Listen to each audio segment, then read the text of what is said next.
Share. Here. So, hello, everybody. Welcome to our May Lunch and Learn program with the New York Geothermal Energy Organization. For those of you that don't know me, my name is Christine Hoffer, and I'm the executive director for the organization. In addition to John, who we'll chat about in just a minute, we have another John, JR. So, JR is a director of operations, and he's going to be helping facilitate everything that we're doing today. So before we get started, a couple of housekeeping things is that the the real John Mann, he is in Hawaii. He's not, um, but we are recording the session and it will be posted. And from a Q&A standpoint, if you have questions, we're going to ask you for two things. One is to please put your question in chat so that we can capture it on the transcript. And just in case we don't have time, John can circle back and answer that question for you. And then between JR and myself, and then we have a couple other folks from Phoenix Energy. We have Jeff and Jared, and I think the names are there. Was it Bradford? So we have a few of their folks on the call that can help with that. But at the end of the day, everybody's questions will be answered, whether it's live or after the fact. So John Manning, I'm guessing everybody on the call knows John Manning with Phoenix Energy Supply. So our program today is going to be introducing his new GeoDesignPRO modeling tool. And we'll get to that in just a minute, but just a few NY-GEO things. My screen doesn't want to change. So the New York Geothermal Energy Organization is a membership-based organization. So if you're on this call and you are not a member of NY-GEO, we strongly encourage you to do that. We'll be dropping some links in chat to make it easy for you to find us. We are the ground source heat pump advocacy organization. Our goal is to advance ground source heat pumps in New York State, and we're very hard on that. We have a couple of board members on the call today as well. That's what we do, and your membership supports that. The more members we have, the louder our voices when we try and advance things.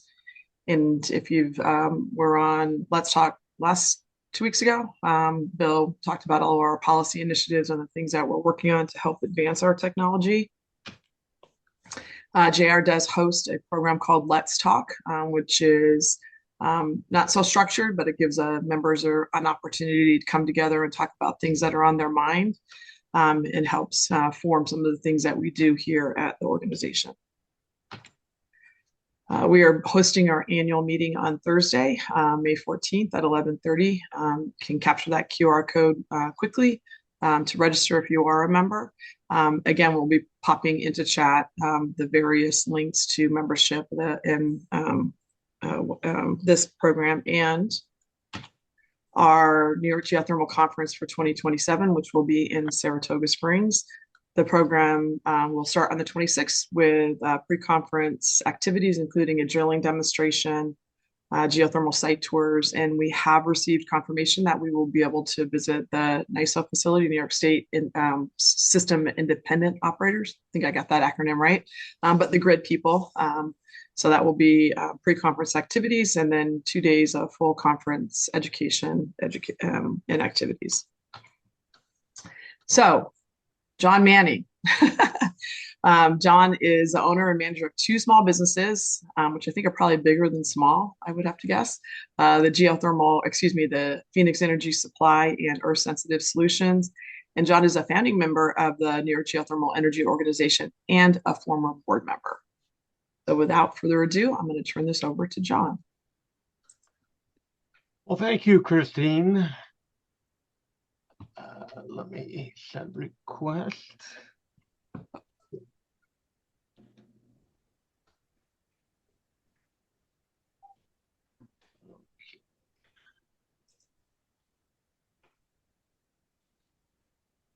Okay, well, thanks again, Christine, not only for setting these lunch and learns up, but for the great job you're doing spearheading NY-GEO. 10 plus years ago, it would have been hard to imagine that this organization became as significant as it has. So thanks for that. I want to share today a little project that our team's been working on for several months now. And I was asked, how long did it take you to develop this software? And I think back to the first time I had my hands on a heat pump, and that was in 1975. So I guess it's been about 51 years in the making. So, but before I go into the software, I would like to share with you the motivation behind what compelled us to create this tool. And I also want to say that this is not a tool that's going to tell you how much pipe to put in the ground. This is a tool that is going to hydraulically model essentially every foot of pipe throughout the entire system. And that to me has been the weakest link in a lot of the applications I've seen over the years. All too often, we've got enough loop in the ground. Our loads have been calculated. Temperatures are all good, but the flow rate is falling short of where it should be, or the pump is too excessively oversized and it generates a lot of excess heat, which gives cooling dominated jobs a real disadvantage. So what was the motivation? And this quote that I sort of heard a long time ago, I think back when I was working at Carrier, my boss would always remind me of this. There's never enough time to do it right, but there's always enough time to fix it. And all too often, we get called into doing forensics work or work with some of our customers to solve problems why a geothermal system is not working as well as it should. And I want to touch on a term that I've coined over the years called the delusion of precision. And by that, I'll illustrate it in a couple of ways. One, we calculate our heating and cooling loads down to the nearest BTU per hour. Frankly, I think we're deluding ourselves to think that we're that accurate. But 5 significant digits on a heating load is just uncalled for. I think at best, 2 significant digits is about the best accuracy we can hope for. We calculate loop lengths to the nearest foot. I've lost count on the number of jobs where I've seen vertical bore depths defined to something like 383 feet, as if we think that's precisely accurate. And both of these, we have tools to help us calculate them. But there's a particular calculation related to determining pressure drop in a system and selecting pumps. And we don't have very good tools to do that task. And yet it's as critically important as loads and the amount of pipe in the ground. So that was our motivation to develop this tool. And I also want to illustrate this in another way. This slide says, when does 1.25 not equal 1.25? Here's a graph showing a variety of piping that is used in a geothermal system, from steel, which I hate to see on a job, but people are using it. PVC is also frowned upon in a lot of cases. We have high density polyethylene, which is certainly, I think, the ideal material. Polypropylene is used on jobs. We have copper, we have hoses, we have PEX tubing, and they all come in a nominal size of 1.25 inches, and that nominal size is the same number regardless of the material. However, if you look at the inside diameter of these various materials, you start to see a little bit of scatter. They're not identical. And with that inside diameter, you really want to be concerned with the cross-sectional area. And because we're squaring a radius to calculate area, the disparity between the different pipe materials gets further exaggerated.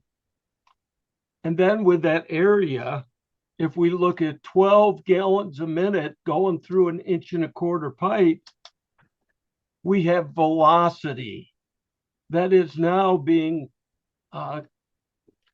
significantly different depending on which pipe you choose to use on a job.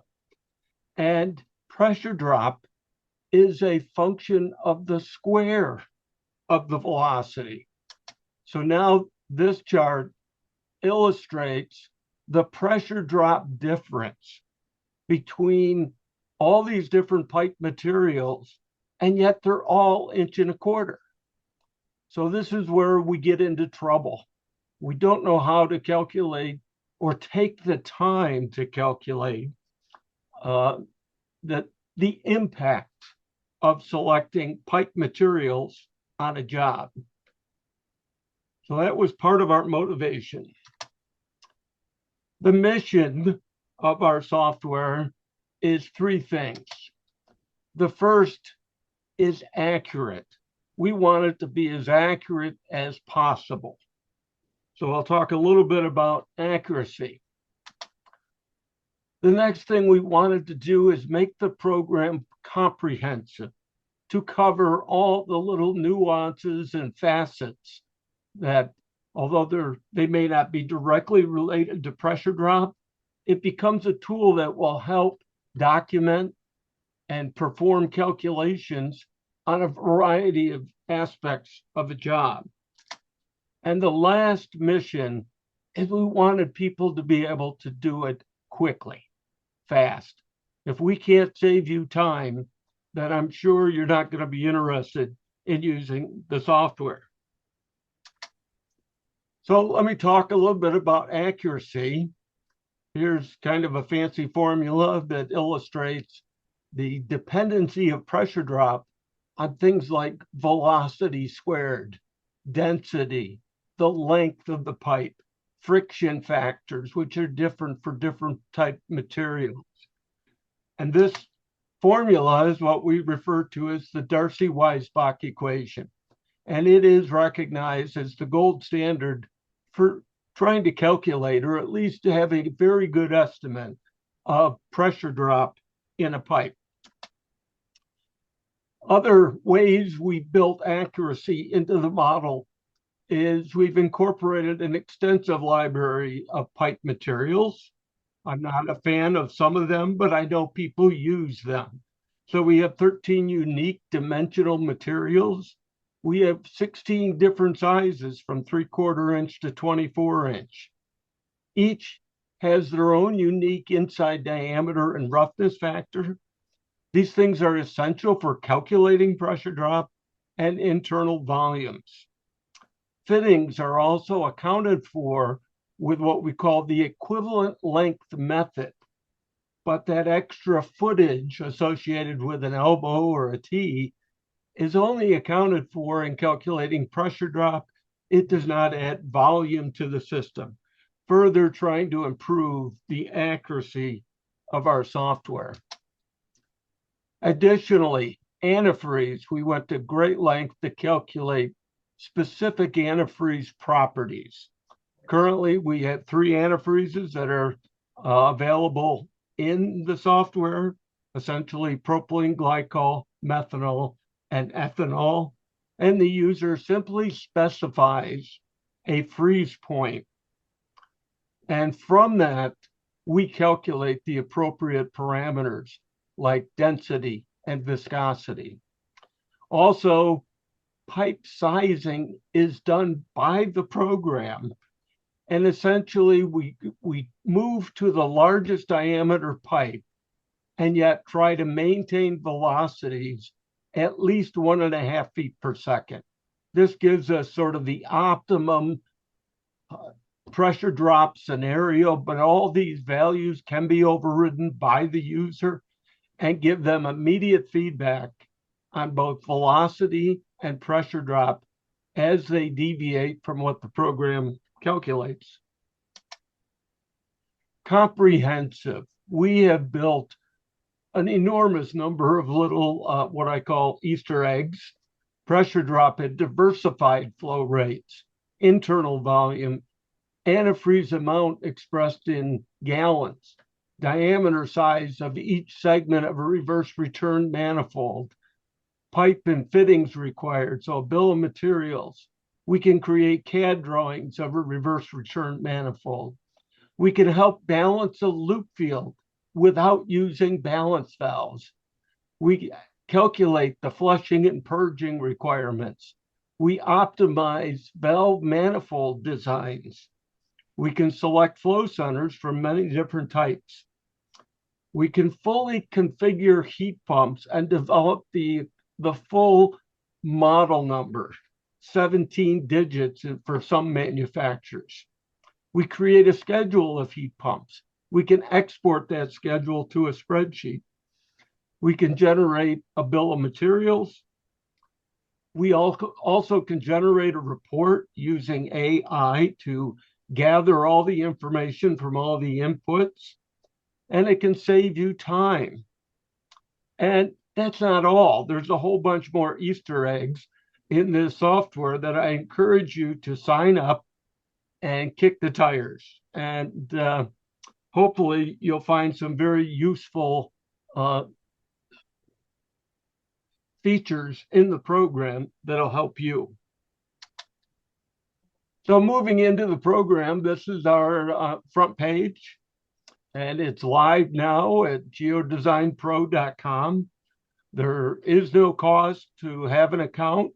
I won't promise that will be forever, but certainly we want your use of the program to help us further shape this software to where I think it needs to be ultimately and become a useful tool to our industry. So you go to the next page, you basically create a new account or sign in. And one of the first tabs you'll come across is the project tab. And a lot of project related information. You get to specify min-max water temperature, a flow rate per ton that you'd like to design around. You can also put a diversity factor. You can specify your antifreeze and your freeze point, your default manufacturer, and the particular series, which helps populate another tab called zones. But also at the bottom, you'll see all these logos of heat pumps that you can get from Phoenix Energy Supply. But more importantly, these logos are linked directly to the manufacturer's website. So if you need some additional piece of information, we facilitate you getting it. We also had a user ask for water furnace heat pumps loaded into the software. So we went through that process. And I'm more than willing to add other heat pumps into the software to make it easy for everybody to use the flavor of their liking. I also want to point out up at the top, we've got a feature built in called Book Tech Support.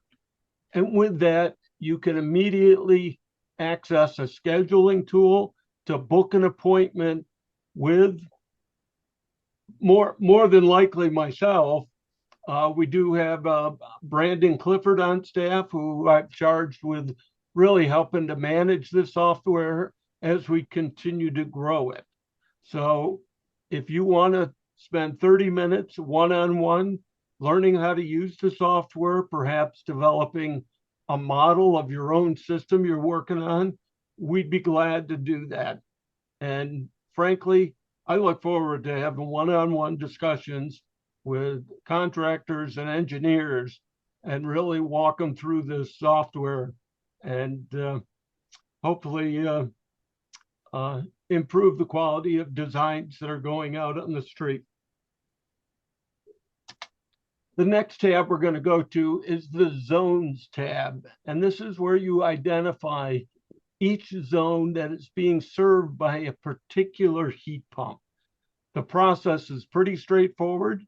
Up in the right corner, you see Add Zone, and you can quickly identify each of your zones. You can name them any way you want.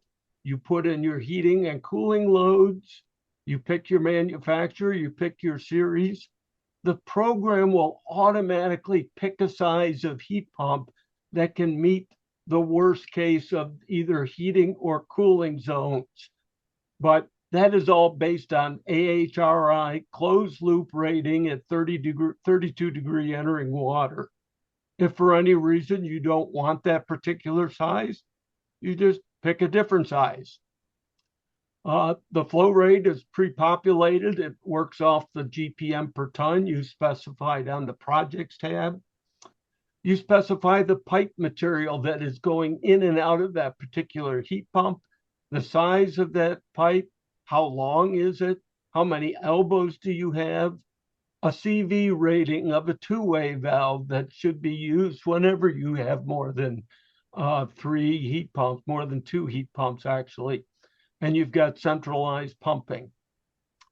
So it does a lot of these calculations without you having to do much data entry. And in the upper right, I want to blow this up, might be easier to see. And this illustrates the pressure drop calculations. The red bar illustrates the heat pump pressure drop. The blue illustrates the proportion that is generated from the piping you chose. The black is the two-way valve or any other device like a strainer perhaps, a balance valve that also has a CV rating. So it gives you a sense of where your pressure drop is occurring. So if you put a two-way valve that has too small a CV, it'll visually show up here and alert you to the fact that you might want to reconsider your choice. To the right of the color-coded section, you can create and annotate and put a note that corresponds to anything you want on a given zone. The middle one, you can duplicate a zone as many times as you'd like, all with one stroke. You can delete zones. But in the event you don't know exactly the heat pumps that are going into your building, but you want to focus your analysis on just the loop field. So in the upper left, we have a checkbox that says loop field analysis only. When you check that box, a pop-up window appears. All you have to do is specify a flow rate, a pressure drop for the interior section, which is basically a placeholder, an allowance that you have to sort of take a guess at. The internal volume, typically anywhere from 5 to 20% of a system, is in the interior piping. So this allows you to skip through the zoning process and go straight to the loop field. And in this case, in group 1, maybe I can use my mouse here, we specified the number of bores. I've got 5 bores with 3/4 inch pipe, DR11. The bore depth is 150 feet. I'm going to use a reverse return manifold. The tap or the bore spacing is 15 foot, which is pretty common with 150-foot bores. The total length of run-out pipe. How far do we have to run to feed this reverse return manifold? It calculates the appropriate diameter, again, based on velocity. And then there's a section over here called the B length, and I'll talk more about that later. It tells you the flow rate through that runout pipe, the velocity, and the volume. But I think the real magic occurs in defining the reverse return manifold. It puts the segment length of each section of that manifold down here where the user can override it. Because there's a lot of times you may have back-to-back tees with one bore on one side of the manifold and another bore on the opposite side. So when you get those situations, you can modify these lengths of segments. the program will automatically calculate the appropriate diameter. Because as you know, as you feed bores with a reverse return manifold, you want to decrease the diameter of that pipe. Otherwise, your velocities will get so low, it becomes a potential air trap. It's also very difficult to flush and purge a system if your segments are too big in diameter. So all of this is done for you. It expresses the velocity in each section. It calculates the head pressure. But what I want to show you is this little tool called Generate CAD Manifold. And if you click on that, you instantly get a drawing of that reverse return manifold that not only illustrates the diameter, the DR, and the length of each segment, it also identifies the fittings required to fabricate this manifold in the field. So this is a relatively simple reverse return manifold. But let's say we had well, before I go to that, let's say you want to put this in your CAD drawings. Well, down here, you hit the download the DXF, you get a DXF file that you literally can drop into your CAD drawings. Well, let's say we've got a more complicated manifold. Here's a whole bunch of boards, and obviously it's too small to see. But these little buttons in the upper right, the plus will allow you to zoom in, and I'll click it. So we zoomed into a particular T where we're reducing from a 4-inch barrel down to a 3-inch barrel. It calls out a 4-inch by 4-inch by 1-inch. It's a butt fusion T with a socket fusion branch. It also identifies the reducer, a 4-inch by 3-inch reducer to continue the run to the 3-inch section. It also needs a reducing coupling to go from 1 inch down to 3/4 inch to connect to your loop. And all this is done automatically. So that's the loop field tool. It also summarizes your loop field in this section right here, and I'll blow that up to larger. It tells you again what your total system flow rate is, the total footage of vertical bore, a flow rate per 100 feet of bore. This happens to be a parameter that I like to do a sanity check with.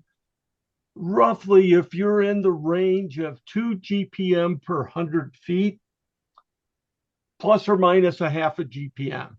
So if you're between 1.5 and 2.5 GPM per 100 foot of bore, chances are you're in the right sizing area. If this value were to be excessively large, like 5 GPM per 100 feet, you're in trouble.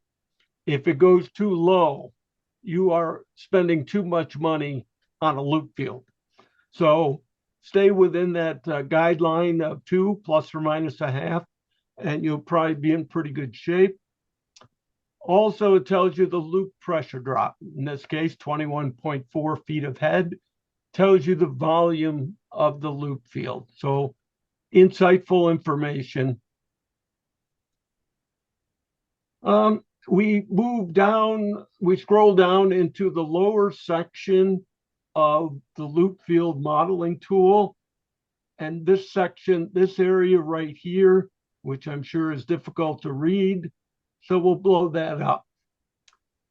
Let's say we have 3 groups. The closest one has 8 boards in it. It's only 20 feet away, really short run-out pipe. The second group has 9 boards. It's considerably further away. Very unusual to have this kind of difference between groups, but I'm trying to illustrate the effect of an imbalanced loop field. So the furthest group, group 3, we have 10 bores, and it's 180 feet away. Now, based on the different number of bores, the program calculates the design flow for each group. If I've got 10 bores, yeah, I'd like to have more flow in that group. But due to the imbalance of different lengths of runouts, the program will actually calculate the actual GPM that will occur. It doesn't matter what your design is, it's what the geometry and the lengths and the pressure drops will dictate. And then it says, okay, group one is 18% above design, group two is at design, and group three is 15% below design. Now, I think we could argue the point as to whether or not this is acceptable.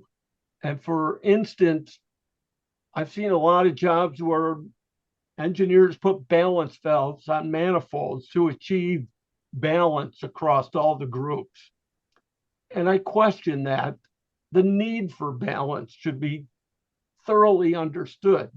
If I'm sending the same temperature water out to all three of these groups, and let's say we're in the cooling mode where we'd like to see a 10-degree drop in temperature, group one will probably drop 8.2 degrees because we've got a much higher flow rate.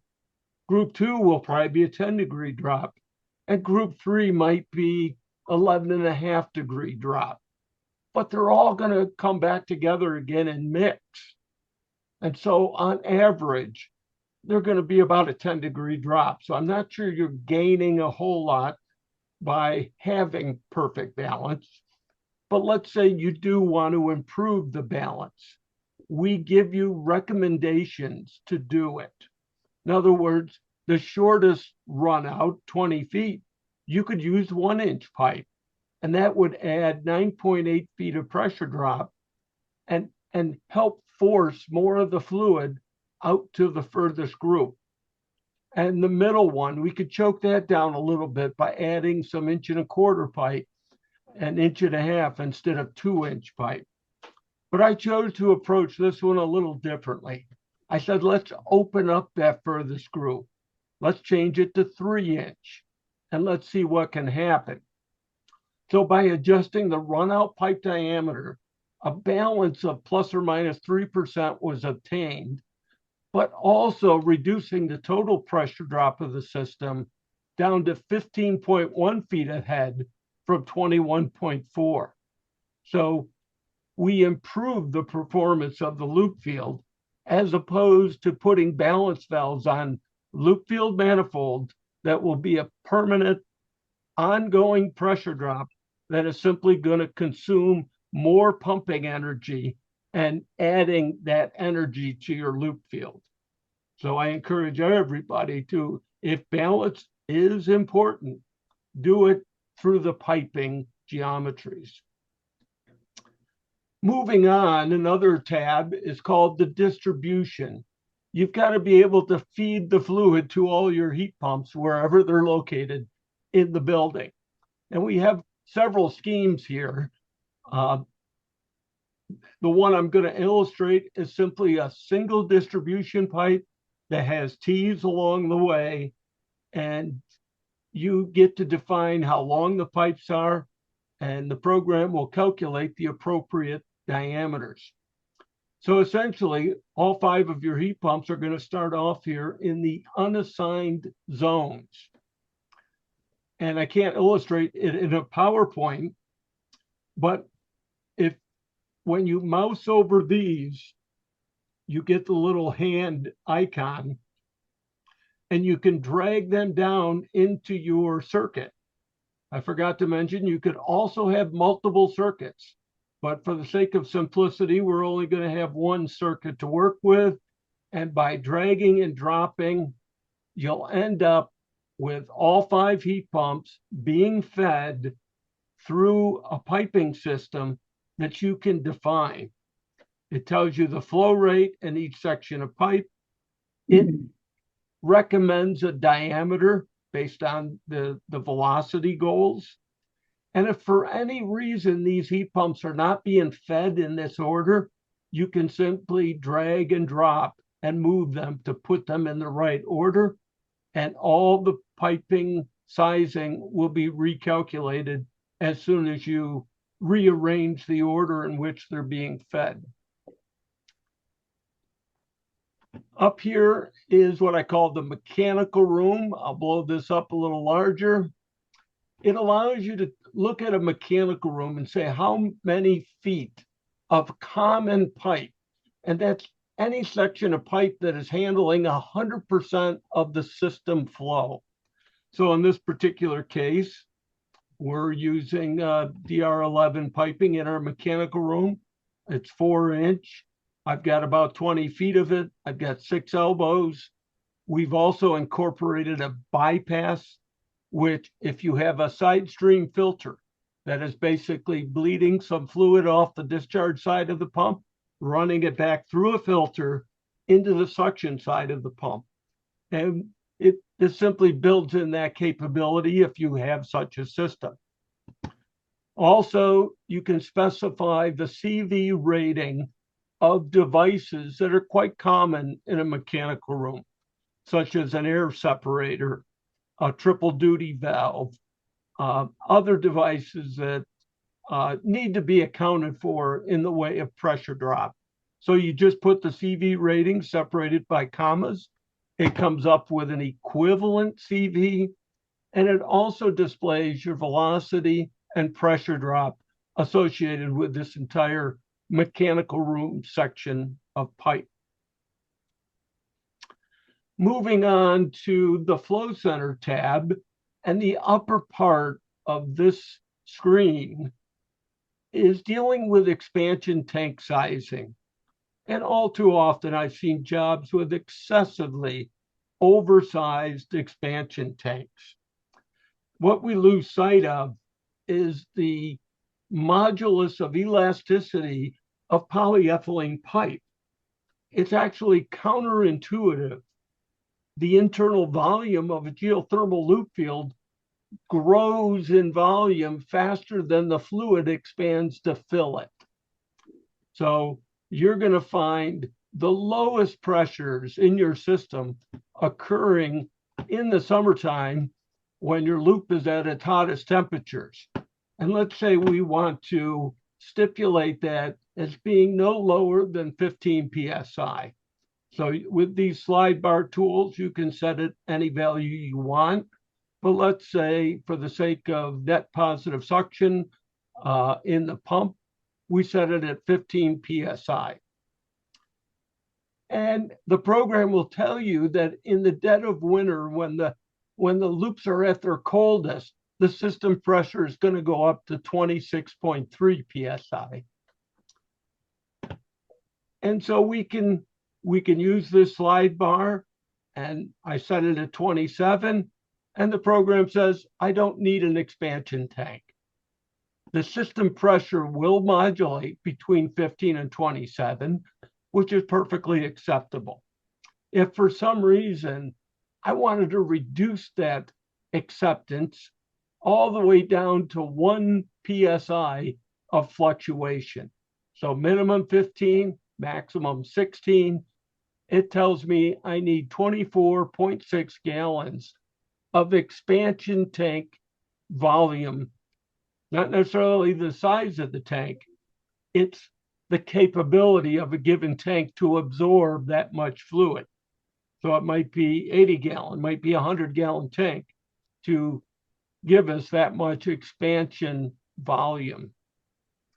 So if you want to know more about these calculations, I'd encourage you to visit our YouTube channel. We've set up a playlist of everything related to GeoDesignPRO, and this goes into the technical aspects of sizing expansion tanks, considering the characteristics of polyethylene pipe, as well as all the other pipe in the system. So scrolling down in the Flow Center tab, there's a variety of flow centers you can choose from. This particular case, the client wanted 2 pumps in parallel. The program will automatically pick flow centers that will meet the requirements. It'll tell you, is it partially redundant? In other words, do I have to run both pumps during full load? And partial means yes, you do. It takes both pumps to meet the full requirement. You go a little bigger pump, you get a little better redundancy, if you will, or you go all the way up to a 2-inch pump and you'll get full redundancy, which means any one pump can handle and meet the full load requirements. Now, if you don't want to use one of the flow centers depicted on this page, you do have the option to enter a custom flow center. And this is nothing more than you click on that button and a screen pops up where you get to describe exactly the pumping system you want to put in place. Also, you can enter a budget cost to keep tally in our bill of materials tab of what this pumping system might cost. Moving on to the schedule tab.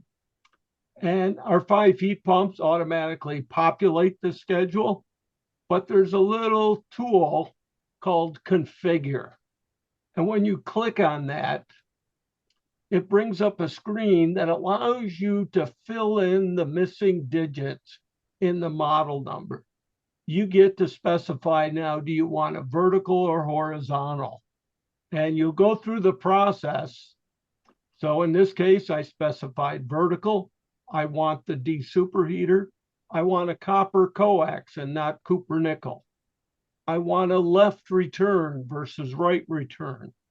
I also want to specify if I want a coated or uncoated coil, which is offered by Water Furnace as an option.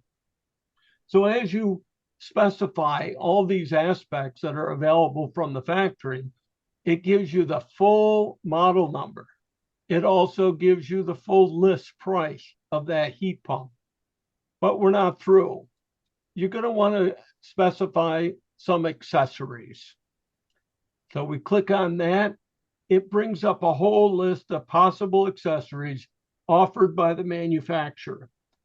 I'm not going to show you all those potential accessories, including pads and electric heat and so forth. But what I want to illustrate is the IntelliZone 2, which to me is a fascinating product that's ideal for variable speed heat pumps. So I've selected the IntelliZone 2, and it brings up a configure button. So we click on the configure button. We now can specify how many zones. So additional zone stats, I want 3, because the master stat that comes with the IntelliZone package is 1 zone. So I want 3 more zones for a total of 4. And it tells you this particular heat pump can only accept up to 5 additional zones, or a total of 6 zones. You can then add dampers to this. You can specify rectangular or round dampers. You specify the size you'd like that damper to be. You specify whether it's a 3-wire or 2-wire damper. 3-wire being power open, power closed. 2-wire being power open, spring closed. And once you specify it, it gives you the exact part number for that damper. It gives you the list price. It also illustrates the CFM for that particular damper, and that plus or minus. This is all based on a velocity of 500 feet per minute, which of course can go from maybe 350 up to 700 or 800, depending on your tolerance for perhaps a static pressure drop and potential noise. But at least this will get you in the ballpark as far as what that damper size is nominally good for. So it adds up all the cost of the dampers. And when you're all done specifying it, you save it. And you do the same Well, the first heat pump, it calls out that IntelliZone that we specified, but I went ahead and configured the other 4 heat pumps in the system without IntelliZone. But not only did it configure it and give us that full model number, it populated the schedule with all the appropriate electrical data associated with that particular model. So when you're all done generating your schedule, you can export it to an Excel spreadsheet, do any further adjustments you want to do, copy and paste it into your drawings. So moving on from schedule, we go to a bill of materials. And this is just a handy tool. You can see we've got our 5 heat pumps here and their corresponding list prices. You've got a bunch of fittings. You've got an interior valve manifold. You've got the flow center we selected. It tells you how many gallons of methanol you need. And the cost field is completely adjustable. Whatever value you feel appropriate, you can just enter them here. And those values will stay with this project. So a little note down here, cost entered here are saved with your project file. So you can save it and come back later and modify these numbers further if you'd like to. So that's the bill of material. I expect over the coming months, we're going to further refine this on an ongoing basis. And one of the last tabs here is the report tab. And this simply reflects all the data, all the calculations that were done up to this point. But this little magic button up here, generate AI narrative. All you have to do is click it, wait a few minutes. It doesn't happen this fast, but it will generate a narrative based on all the inputs that it has seen throughout all the previous tabs. It not only generates the executive summary, every section throughout, reflecting essentially all the different tabs, get a brief narrative developed as well. Then we have a couple more buttons. You can export this document as a PDF or export Excel, which will simply grab the various tables in the report and put them in an Excel spreadsheet for you to do whatever you'd like to do with them. Feedback, or what's called the contact tab. To me, this is essential. I want to hear from every user about their experience with using the software, ask for modifications, ideas that you think would be helpful. So please, I encourage everybody to use this feedback form. I also want to reiterate this one-on-one booking session that's available to every user. Hopefully we can get back to you within a day or two to book that appointment rather quickly. So with that, I'm going to open it up to the questions. And if you're like this guy, scratching your head, trying to figure out all of the nuances, hopefully you've got some questions. Did I put everybody to sleep? No. Thanks, John. Maybe if you could stop sharing and then we can see everybody as well.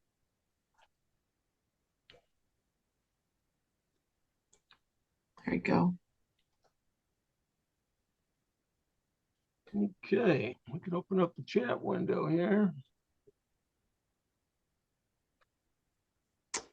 So John Bisgrove, thanks for putting your question in chat, but you can go ahead and just ask your question or your comment. Oh, sorry. Just are you going to be doing anything with laminate versus turbulent flow? Well, certainly that is accounted for in the Darcy-Weisbach pressure drop equations. It does calculate the Reynolds number, and it does illustrate that on the loop field tab.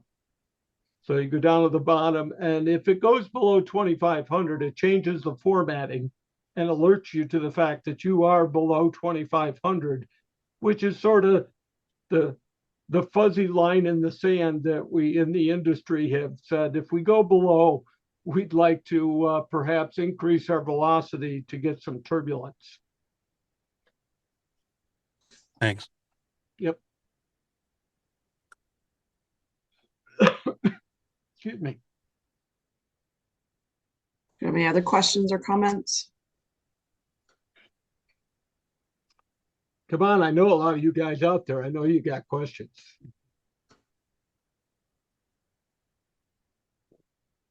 So, is it Brandon on your team that is the main guy Yeah, for the Brandon's one-on-ones? going to be Yeah, Brandon's going to so be spearheading this as he's going to count on me to do the technical behind the scenes stuff, but Brandon's going to be the front man on this software.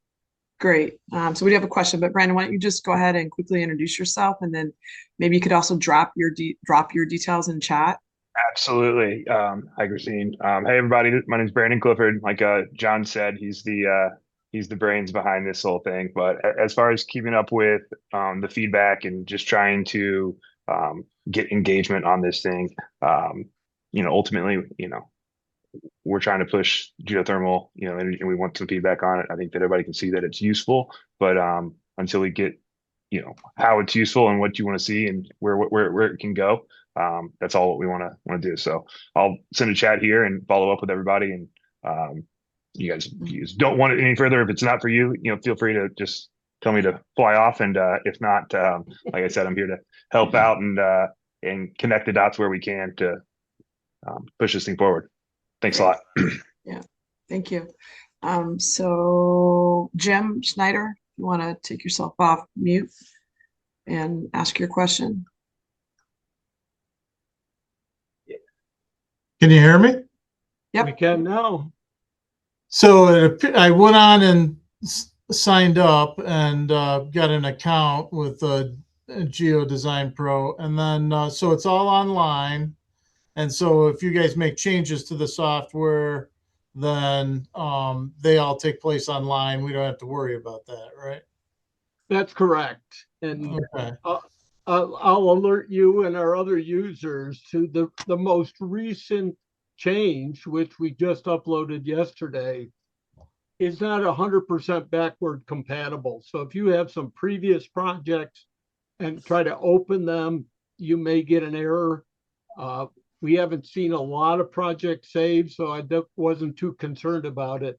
But if that happens to anybody, just reach out to us and we'll make it work for you. Okay, so then we can also, if we need you to take a look at it, or Brandon to take a look at it, that you'll be able to get in because it's online and look at our project, right? Yes. Okay. Fantastic. Great. Thank you. Thanks, Jim. So Kyle Thomas has two questions. Kyle, I'm going to ask you to drop your questions in chat before we close out, but go ahead and ask your questions. Okay. Yeah, hi, that was a great presentation, John. My two questions are, one is relative to the pricing that's in there. How is that updated or kept current? Well, we started off hoping to charge money for this because we all want to be able to pay our staff for the work they do for us. But we're holding off on any pricing. Or are you talking about the bill of materials pricing? Yes. Or, okay. It is currently the list price that I have access to, that I've seen. So I'm trying to reflect the list price of various items, whether it's the heat pumps or fittings or whatever. But you certainly want to double check based on your own pricing, which you can get stuff for. But it's certainly at list price is overstating the price that a contractor may pay. But I think it's a good budgeting tool for engineers to be comfortable using that kind of a number for budgeting purposes. Okay, and then I did join a little late, so I apologize if you covered this at the beginning, but there's still, this covers like the hydraulics and the mechanicals and everything, but you still, when you're designing a loop, you still want to be able to use a different type of tool to assess site heat exchange and all that jazz, right? Yeah, and I did touch on that earlier, so Oh, shame on sorry. you for being late, Kyle. Okay. I'll get even with you. But no, I just felt there's enough tools out there that have been around long enough. There's an acceptance of them, whether it's GLD or LoopLink or any number of programs that are out there. So yeah, you're going to want to evaluate and determine like your total footage. What our program will do is take that total footage and allow you to evaluate different configurations. You know, if you needed 10,000 feet of vertical bore, well, is it a bunch of shallow bores or is it deeper bores, and what diameters should they be? Yeah, you don't want to deviate much from what you used when calculating your lengths, but yeah, you need to do that previous loop field sizing before you use our tool. Okay, thanks. Yep. Great. Last call for questions.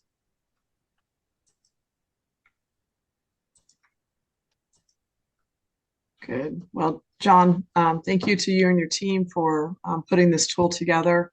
I will follow up because I have a couple of questions, next steps to get this on the NY-GEO site, and maybe how we could use this to help folks that are thinking about getting into the industry and are a little intimidated by some of our technology and the things that we're doing.